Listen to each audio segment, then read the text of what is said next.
जय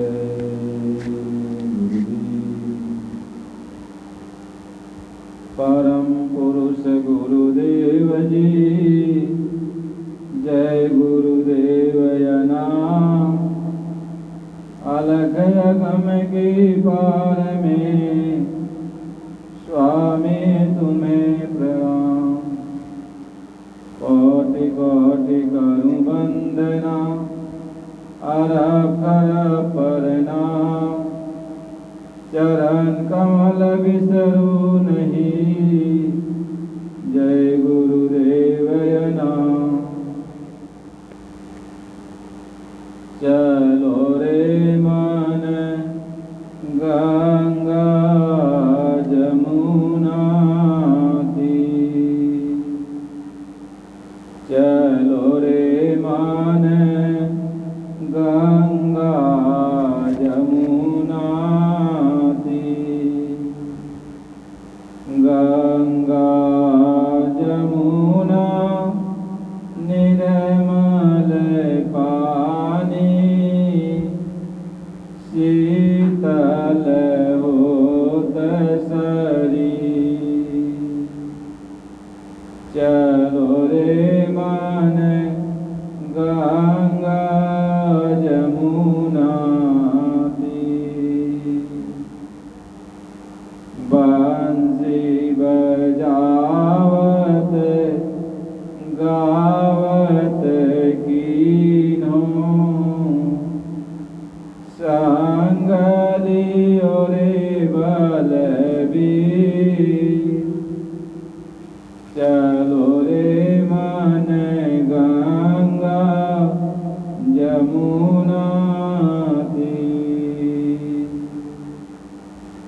बाजू बंद कड़ूला सोहै, कानों में झलकत ही। चलो रे मन गंगा जमुना तीर। गंगा जमुना निर्मल पानी, शीतल होत शरीर। चलो रे मन गंगा जमुना तीर। मेरा के प्रभु गिरधर नाग, चरण कमल परसी। चलो रे मन गंगा जमुना तीर। परम पूज्य परम संत बाबा जय गुरुदेव जी महाराज के चरणों में कोट कोट प्रणाम। आप सभी भाई बंधुओं, आप लोग इस वीडियो के माध्यम से जो भी सत्संग वचन सुन रहे हो, उस पर आप लोग ध्यान दीजिए और सत्संग पूरा सुनना चाहिए। सत्संग के एक एक वचन को अंदर उतार लेना चाहिए। गुरु महाराज जी बराबर ही समझाते कि बच्चा, सत्संग वचन जो है ये समय पर तुम्हारा रास्ता दिखाता है। जब तुम्हें कोई रास्ता नहीं मिलेगा तो मेरे एक एक वचन को तुम याद रखना और तुम्हें रास्ता मिल जाएगा। गुरु के एक एक वचन को हमें आपको सबको याद रखना चाहिए, क्योंकि गुरु का वचन ही इस अंधकार में रोशनी का काम करता है। गुरु महाराज जी ये समझाते हैं कि यदि गुरु की रोशनी, गुरु के वचन की रोशनी न रहे तो यह जो संसार अंधेरा है, इसमें यह जीव भटक जाएगा। लेकिन यह भूल भुलैया का जो देश है, इसमें गुरु का वचन ही रोशनी का काम करता है। गुरु का वचन ही हम सबको बारीकी समझाते हैं, एक रास्ता दिखाता है। तो गुरु के वचन पर हमेशा ध्यान देना चाहिए। जब भी गुरु के वचन याद आएंगे तो जो भी समस्या है उस समस्या का निदान हो जाता है। गुरु महाराज जी ये समझाते हैं कि सतयुग सब जोगी विज्ञानी, और कर हर ध्यान तरह भव प्राणी। सतयुग में सभी जोगी विज्ञानी थे, सभी की सूरतें अपने देश सचखंड आती जाती थी।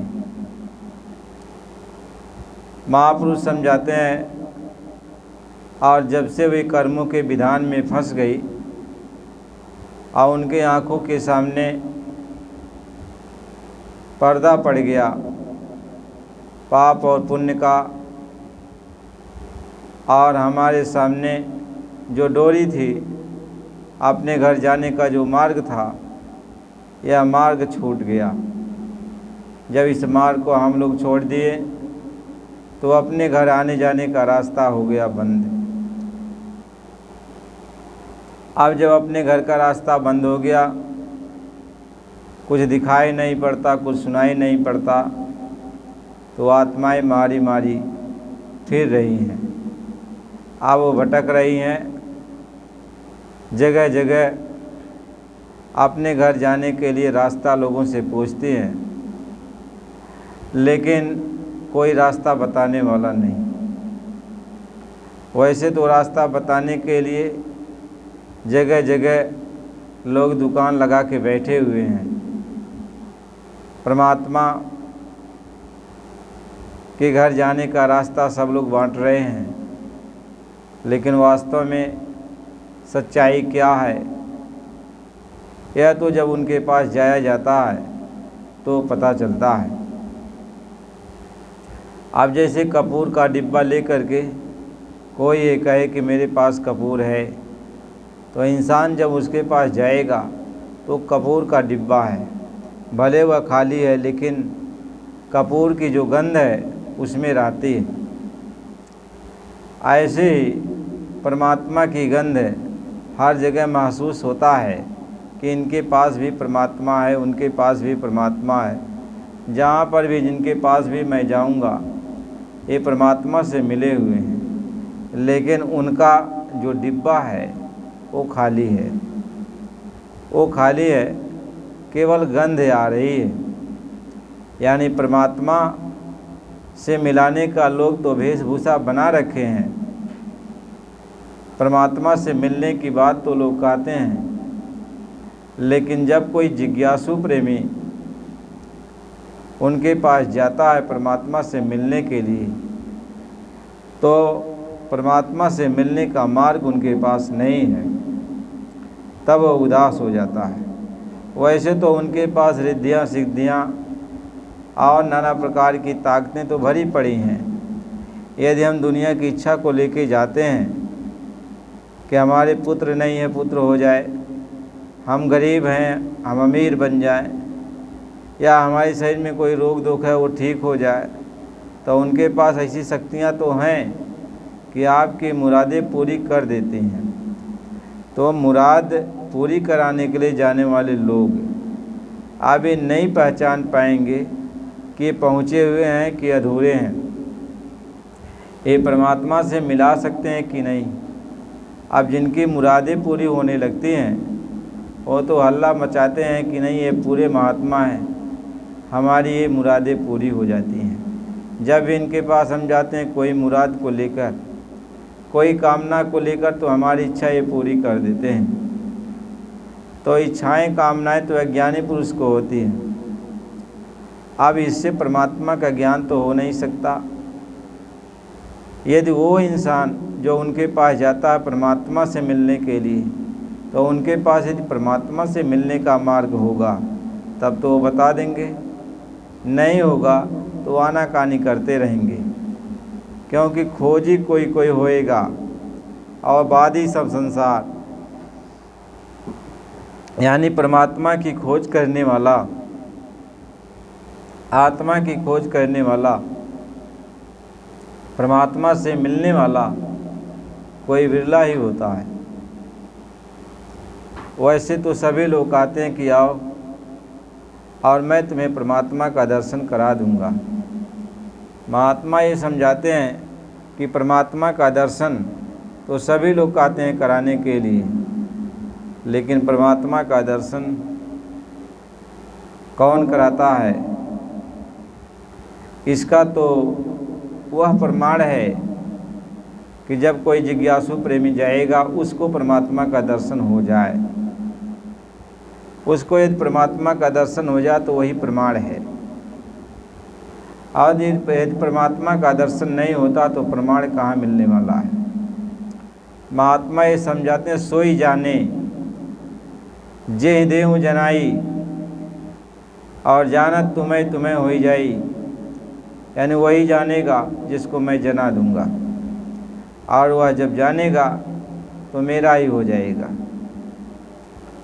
महात्मा ये समझाते हैं तो सारे के सारे लोग सब जगह, यानी सब लोग जो है संतों का वेशभूषा बना के बैठे हुए हैं और नाना प्रकार का मत मतांतर लोग बनाए हैं।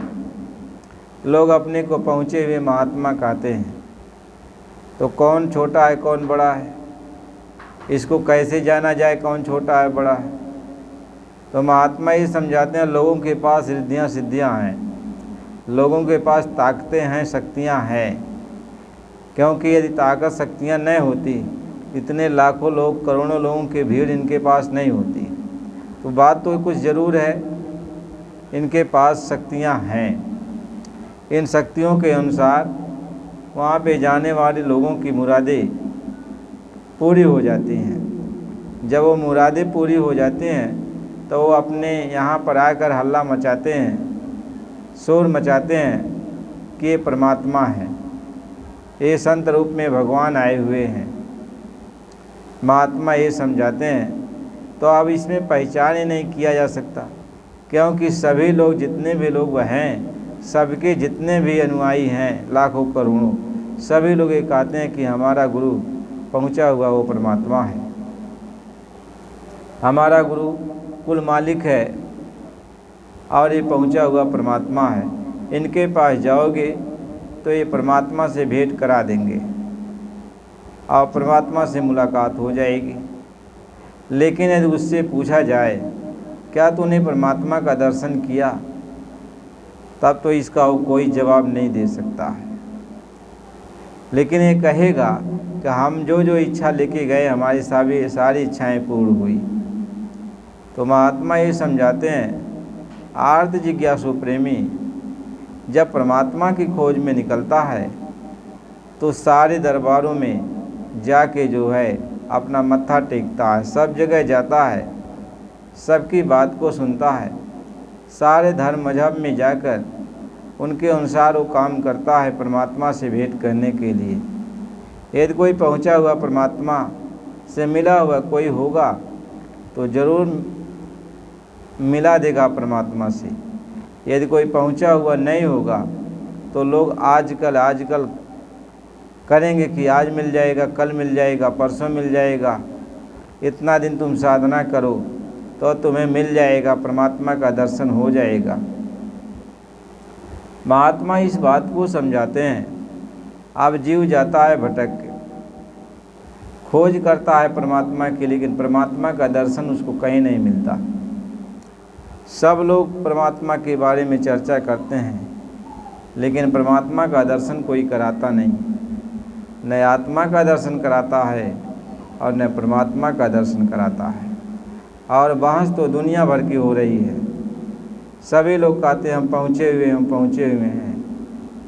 महात्मा ये समझाते हैं कि बताओ यदि पहुँचा हुआ है तो बहस किस बात की है, बांस किस बात है। जो कोई भी उनके पास जाएगा उसको परमात्मा का दर्शन हो जाएगा, वो परमात्मा का दर्शन करा देंगे, तो इसमें बांस किस बात की है। किसी भी धर्म मजहब का वो होंगे, किसी भी मजहब में होंगे, वो भगवान से तो भेंट करा देंगे ना। महात्मा इस बात को समझाते हैं। इसलिए जब राजा जनक के अंदर ये विचार आया कि परमात्मा है कि नहीं है, रात में उन्होंने एक सपना देखा था। सपने में वो एक गरीब आदमी बन गए थे और जा कर के गरीब परिवार के यहाँ रोटी खाए, और गरीब परिवार के लोग उनको अपना कह रहे थे। चारों तरफ से माँ है, बाप हैं, बेटा है और उनकी पत्नियाँ हैं। सपने में सब मिले, सब उनको अपनी अपनी तरफ खींच रहे थे। तभी उनकी आँख खुल गई। जब आँख खुल गई तो राजा जनक को ये पता चला मैं तो राजमहल में हूँ और अपनी शेष शैया पर अपने बिस्तर पर आराम से मैं सो रहा था, तो ये सपना देखा। ये उनके विचार में आ गया। तो सोचा कि हमारे दरबार में बहुत सारे विद्वान पंडित, बहुत सारे लोग आते हैं, यह बात सबसे पूछ लिया जाए। तो सबसे उन्होंने पूछा, लेकिन ये नहीं बताया कि मैंने एक सपना देखा। बस उन्होंने एक इशारा किया कि यदि कोई पहुंचा हुआ होगा, जानकार होगा तो मेरे इशारे को समझ जाएगा। तो राजा जनक ने दरबार में यही कहा, ये सही कि वो सही। यानी यही राजा जनक कहते थे कि ये सही कि वो सही, और जो मेरे प्रश्नों का सही उत्तर नहीं देगा उसको मैं अपने जेल खाने में बंद करूंगा। और सारे विद्वान अब उनके प्रश्नों का जवाब तो सही सही दे नहीं पाते थे। अब इसके बाद जो है, जब सही नहीं दे पाते थे तो राजा जनक सबको जेल में बंद करा दिए। तो अष्टवक्र के पिताजी को भी पता चला, तो वो भी गए, विद्वान वो भी थे, और उन्होंने भी इनके प्रश्न का जवाब जब नहीं दे पाए तो इनको भी जेल में बंद कर दिया गया। उस समय अष्टवक्र जी माता के पेट के अंदर थे, और उसके बाद उनका जन्म हुआ। धीरे धीरे वो सयाने हो गए, 10-12 साल के हो गए। तो उन्होंने माता से पूछा, पिताजी कहाँ हैं? तो माता ने सारी बात बताई। तो अष्टवक्र जी राजा जनक के दरबार में चले गए, और एक धौसा रखा हुआ था कि जिसके पास जो ज्ञान होगा वो उतना धौसा बजाएगा। तो ये जब धौसा को देखे तो वहाँ बजाने वाला था, तो लगे बजाने। तो जब बजाने लगे तो दरबारी लोग सब निकल पड़े कि ऐसा कौन है जो हमेशा बजाए ही जा रहा है धौसा। इसके बाद राजा भी निकल पड़े, उनके पास भी समाचार पहुंचा। तो इसके बाद वो बंद किए अपना। तो राजा जनक के दरबार में उनको पेश कराया गया। तो राजा जनक ने कहा कि तुमने धौसा को बजाया है, तुम्हें ये मालूम है कि क्यों रखा गया था? कि जो मेरे प्रश्नों का जवाब दे देगा, जिसके पास जितना ज्ञान होगा उतना वो बजाएगा। तो तुमने इतना बजाया कि जिसका कोई था ही नहीं है। आखिर तुम्हारे पास ज्ञान कितना है? मेरे प्रश्नों का जवाब दोगे? मेरे प्रश्नों का यदि तुम जवाब नहीं दोगे तब तुम्हें जेल में जाना पड़ेगा। तो उन्होंने कहा कि मुझे जेल मंजूर है आपका, लेकिन मेरी भी एक शर्त है। यदि मैं आपके प्रश्नों का जवाब नहीं दूंगा तो मैं जेल में चला जाऊंगा, लेकिन मेरी एक शर्त है, यदि मैं आपके प्रश्नों का जवाब दे दूं तो जितने भी जेल में बंद आप लोग किए हुए विद्वानों को, इन सारे विद्वानों को छोड़ देना, सम्मान इनको दक्षिणा दे करके और इनको अपने अपने घर वापस भेज देना। यदि आपको ये शर्त मंजूर है तो आपकी भी शर्त मुझे भी मंजूर है। और लेकिन दूसरी बात यह है कि मैं जो कहूँ वह आपको मानना पड़ेगा। तो राजा जनक ने कहा, मैं मानूंगा, मेरे प्रश्नों का जवाब मिलना चाहिए। उन्होंने कहा ठीक है। राजा जनक की और अष्टवक्र की गोष्ठी शुरू हुई। तो पहले तो राजा जनक ने यही बात कहा कि ये सही कि वो सही। तो अष्टवक्र ने कहा कि ये भी सही है और वो भी सही है। कहा कैसे? कहा कि राजा जो तुम यहाँ देख रहे हो इस समय यह एक सपना है। जब तुम्हारा श्वास पूरी हो जाएगी तो यह तुम्हारे लिए सपना हो जाएगा, और न कोई राजा रहेगा, न कोई गरीब रहेगा, न कोई रंक रहेगा, न तुम्हारा यहाँ महल अटारी, न राजा रानी, न हाथी घोड़े बंगले, कुछ भी तुम्हारा नहीं रहेगा और तुम नंग धड़ंग अकेले यहाँ से निकाल दिए जाओगे। और तो यह भी तो तुम्हारे लिए सपना हो जाएगा, फिर कभी यहाँ तो आओगे नहीं। और यह सपना हो गया।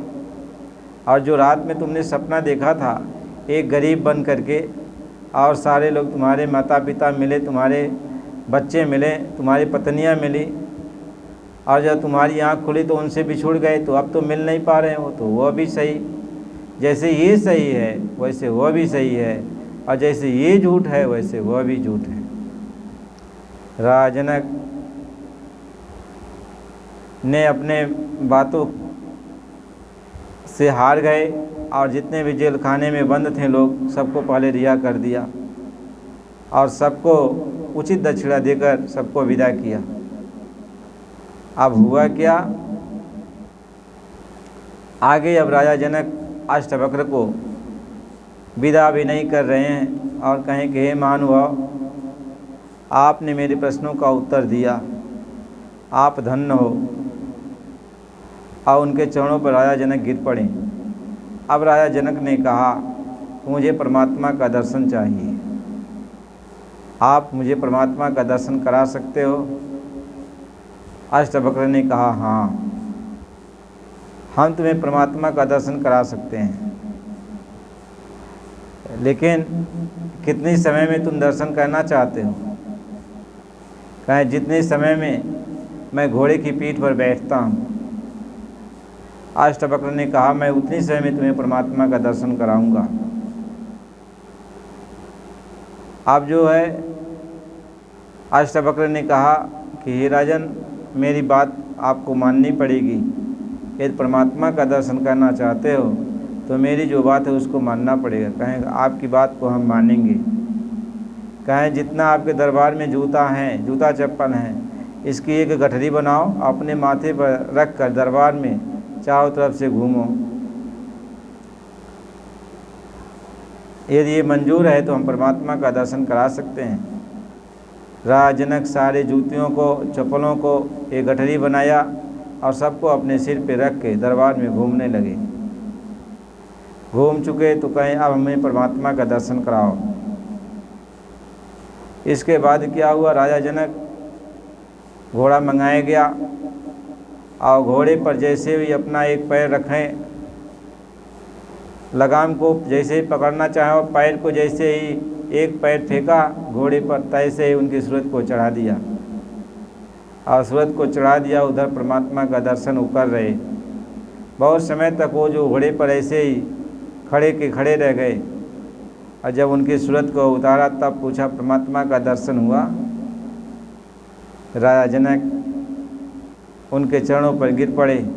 कहें गुरुर् ब्रह्मा गुरुर् विष्णु गुरुर्देवो महेश्वर गुरुर्साक्षात् परब्रह्म परमेश्वर तस्मै श्री गुरुवे नमः। यदि गुरु समर्थवान है, गुरु पूरा है, तो परमात्मा का मिलना आसान है। इसलिए गुरु को ब्रह्मा कहा, विष्णु कहा, शिव कहा, पारब्रह्म परमेश्वर कहा, कुल मालिक कहा कि गुरु यदि समर्थ है मालिक को मिला देगा, परमात्मा से मिला देगा। और यदि गुरु समर्थ नहीं है तो किसी से नहीं मिला सकता है। तो गुरु की महिमा है जो समर्थवान सद्गुरु हैं। महात्मा ये समझाते हैं तो इतने सारे महात्माओं के बीच में कौन समर्थ गुरु है, कौन समर्थ गुरु नहीं है? ये तो जब कोई जिज्ञासु प्रेमी जो मालिक से मिलने के लिए अपने आप निकल पड़ा है कि चलो हम मालिक से मिलेंगे, कोई मालिक से मिलाने वाला संत मुझे मिल जाए, तो वह खोज करेगा, तब तो पता चलेगा कि इन लोगों में कौन पूरा संत सद्गुरु है, कौन परमात्मा से हमें मिला सकता है, कौन नहीं मिला सकता है। आप लोग कहेंगे कि नहीं परमात्मा से मिलना बहुत कठिन काम है, बहुत समय लग जाएगा। तो जो समर्थ होता है वह ये सब बातें नहीं करता। जो समर्थ मालिक होता है, जो समर्थ संत सद्गुरु होता है, वह किसी प्रकार का अड़चन ऐसा नहीं करता कि तुम्हें परमात्मा नहीं मिल सकता। हाँ, कुछ उसकी बातें होती हैं सफाई की कुछ बातें होती हैं, कुछ मानने की बातें होती हैं, वो कर सकता है, कह सकता है उतनी बातें, लेकिन ये नहीं कह सकता कि तुमको परमात्मा का दर्शन नहीं होगा। महात्मा ये समझाते जब वो समर्थ है तो कुछ भी कर सकता है। क्या समर्थ के नहीं दोष गोसाई, समर्थवान व्यक्ति कुछ भी कर सकता है। जब वो समर्थवान सद्गुरु होगा तो आप कितने बड़े पापी अधर्मी कुकर्मी हो, लेकिन यदि परमात्मा की खोज में आप निकले हो तो आपके सारे पापों तापों को धोएगा। इसके लिए कुछ शर्त रखता है, कुछ कहेगा कि यदि आप मांस न खाओ, शराब न पियो और नाना प्रकार की जो बुराइयां इसको छोड़ दो, तुम संकल्प करो आज से फिर ऐसा काम नहीं करूँगा। संकल्प भी कराता है, जैसे राजा जनक और अष्टावक्र के बीच में हुआ बातों का संकल्प, ऐसे शिष्य और गुरु के बीच में बातों का संकल्प होता है।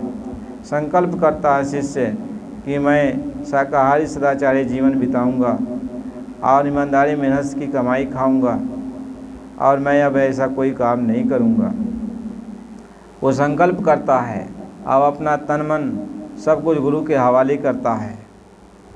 महात्मा इस बात को समझाते हैं, जब शिष्य गुरु के हवाले हो जाता है, गुरु के हवाले हो जाता है और कहता है कि हे मालिक, यह सब कुछ अब आपका है, आपका है, अब चरणों में पड़ जाता है। अब मुझे मेरी एक बात यह है, अब मुझे परमात्मा का दर्शन करा दो। तो जब ऐसा शिष्य हो जाता, उसकी एक इच्छा थी परमात्मा का दर्शन कराना, तो यदि वह समर्थ सद्गुरु है तो कहेगा ठीक है, अब हम तुम्हें परमात्मा का दर्शन कराएंगे। महात्मा ये समझाते हैं, समर्थ सद्गुरु परमात्मा का दर्शन करा देता है, शिष्य को परमात्मा का दर्शन करा देता है। तब शिष्य जो है मजबूती से अपने गुरु को पकड़ लेता है कि मेरा गुरु ही कुल मालिक है, परमात्मा है, प्रभु है, सब कुछ है। कहें गुरु पूजा में सबकी पूजा, जैसे समुद्र सब नदी समाजा। कहें गुरु की पूजा में सबकी पूजा है, गुरु के चरणों में सब गंगा बहती हैं कि 68 तीरथ गुरु के चरण, अगावत वेद पुराना, कि मन काहीं भूल न जाना, गुरु दरियाओ में नहाना। वो कहता है कहीं भटको मत, गुरु रूपी दरियाओं में स्नान करो, गुरु को सब कुछ समझो, गुरु ही कुल मालिक है, गुरु को रिझा लो, चाहे जैसे रिझा लो, गुरु की सेवा कर लो। कहें गुरु प्रसन्न जाके ऊपर, वही जीव है सबके ऊपर। कहते हैं जिसके ऊपर गुरु प्रसन्न हो जाता है वही जीव सबसे ऊपर हो जाता है।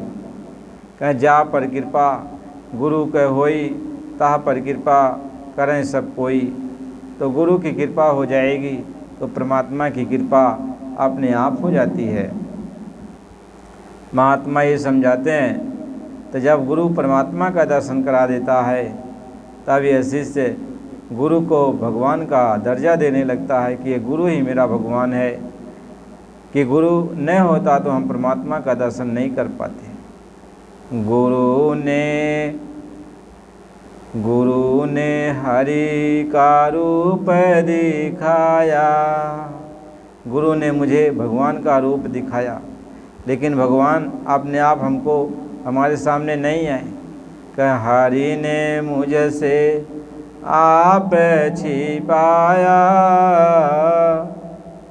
और गुरु दीपक दे ताहि दिखाया। कहते हैं हरि ने, भगवान ने हमसे अपने आप को छिपा के रखा था, लेकिन जब गुरु मिल गए तब उन्होंने भगवान को दिखा दिया। कहें अब किस को गुरु से बढ़ जानूं, कहते हैं अब किसको गुरु से बड़ा समझूं।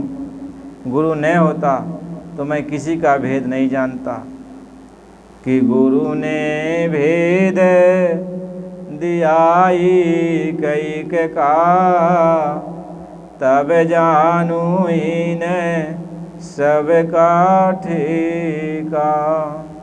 गुरु ने एक एक का सबका भेद बताया, तब इन सबका हमने ठेका जाना कि ईश्वर कहाँ बैठे हैं, ब्रह्म कहाँ बैठे हैं, पार ब्रह्म कहाँ बैठे हैं, देवी देवता कहाँ बैठे हैं, काल निरंजन कहाँ बैठे हैं, ब्रह्म कहाँ बैठे हैं, और जितने भी लोग हैं ये कहाँ कहाँ पर हैं। तब जाना जब गुरु ने सबका परिचय बताया, सबको दिखाया। और यदि गुरु न मिलते, न सबका परिचय बताते, न सबको दिखाते, तो मैं नहीं जान पाता। इसलिए गुरु ही मेरे समान, गुरु ही मेरे लिए भगवान समान है, गुरु ही मेरे लिए ब्रह्म पार ब्रह्म के समान है, गुरु ही मेरे लिए कुल मालिक के समान है कि मैं कुल मालिक को भी नहीं जानता यदि गुरु न मिले होते।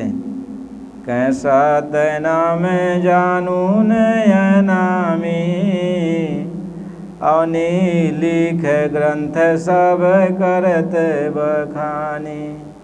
कहते हैं ग्रंथों पोथियों में सब कुछ तो लिखा, लेकिन कोई मेरे सामने नहीं आया। सबका परिचय, सबका दर्शन तब हुआ जब गुरु हमको मिल गए। इसलिए गुरु ही मेरे लिए भगवान है, मेरे लिए सब कुछ हैं। कहें गुरु ने भेद दिया एक एक का, तब जानू इन सबका ठेका। तो गुरु ने सबका भेद बताया और सबका दर्शन कराया। तो वाद विवाद की तो बात नहीं है, बात यह है कि आत्म कल्याण की बात है। जब कोई अपनी आत्मा का कल्याण करना चाहता है, परमात्मा का दर्शन करना चाहता, तो उसके अंदर एक यही इच्छा रहती है, मुझे परमात्मा का दर्शन हो जाए। मेरी इच्छा तभी पूर्ण होगी जब मुझे कोई परमात्मा का दर्शन करा दे। महात्मा ये समझाते हैं। अब ऐसा खोजी कोई होगा, वही जान पाएगा कि इतने सारे महात्माओं के बीच में कौन समर्थवान है और कौन समर्थवान नहीं है। वही खोज लगा पाएगा, वही जान पाएगा। क्योंकि यह जिज्ञासु जीव ही, परमार्थी जीव ही इस बात को जानता है, और कोई जानता उनता नहीं है। क्योंकि जो खोजी होगा तो वही जानेगा, और जो सिर्फ स्वार्थ का होगा, दुनिया का जिसको स्वार्थ लगा हुआ है, धन दौलत राजपाट अमीरी गरीबी, इसका मान सम्मान मान बड़ाई का, तो वो थोड़ी पता लगा पाएगा कौन पहुंचा है कौन अधूरा है। क्योंकि जितने भी लोग ये दरबार लगाए हैं, सबके पास शक्तियाँ हैं, रिद्धियाँ सिद्धियाँ हैं, ताकतें हैं। अब रिद्धियों सिद्धियों के बल पे, अपने चमत्कारी शक्तियों के बल पे सबकी इच्छा लोग पूरी करते हैं। तो जब सबकी इच्छा लोग पूरी करने लगते हैं, तो इससे पता कहाँ चलेगा कि कौन पहुंचा हुआ महात्मा है और कौन नहीं है। हम अपनी इच्छा को पूरी कराने गए, हमारी इच्छा पूरी हो गई, हम अपने आप हल्ला मचा रहे हैं कि भाई ये पहुँचे हुए महात्मा, हमारी ये इच्छा पूरी कर दी, हमारी ये इच्छा पूरी कर दी। महात्मा ये समझाते हैं, जो भगवान की इच्छा से जा रहा है, यदि भगवान के दर्शन की इच्छा से गया और उसको भगवान से भेंट करा दिया, तब तो वो बताएगा कि यहाँ पहुँचे हुए महात्मा हैं, ये पहुँचे हुए कुल मालिक हैं। क्योंकि संत हमेशा अपने आप को छिपाते हैं, कहते तो नहीं है, छिप कर ही रहते हैं, और उनको सामने लाने वाला उनका भक्त ही होता है। जब भक्त सामने लाता है कि ये मेरे भगवान हैं, ये मेरे भगवान हैं, इनके पास जाओ, इनकी सेवा करो, तो तुम्हें भगवान का दर्शन हो जाएगा। महात्मा इस बात को समझाते हैं। इसलिए प्रेमी भाई बहनों, आप यदि नए हो तो चैनल को लाइक सब्सक्राइब करो, और जो है पुराने हो तो भी लाइक करो, और बराबर सत्संग आप सब लोग सुना करो। अगला सत्संग अगली वीडियो में फिर मिलेगा। जय गुरुदेव।